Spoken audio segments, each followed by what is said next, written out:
ang pangutana, nahigugma ka sa Diyos. Amen. Nagsuga din ang mga amen, oy. Palakpakan na ito, Ginoo. Woo! Thank you, Jesus. Gusto kayo mo amin, kaya ano, nagtuman man sa sugo sa takboy nga Diyos. Padayon ka mga kaigsunan sa 25. Gisultihan ko kamo ni ini, samtang ako, uban pa kaninyo.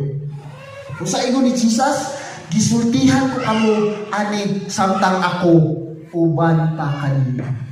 Subuot, pasabot na yung panahon na mawala si Jesus. Amen.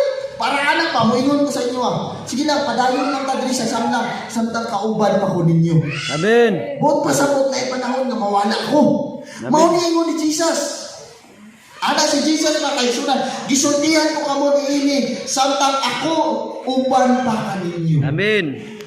Kay naana sa gigon na kaigsunan sa John chapter 14 verse 1 to 3. Tanawan na to niya. Dirita sa verse 1 ta. Og mingon kanila si Jesus, ayaw kamo kaguol, salig kamo sa Dios ug salig usab kanako. Sa balay sa akong amahan, adunay daghang mga lawak. Og moadto ako aron pag-adlaw og dapit alam kaninyo. Kung dili pa kini tinuod, dili unta kamo sultihan ini. Verse 3.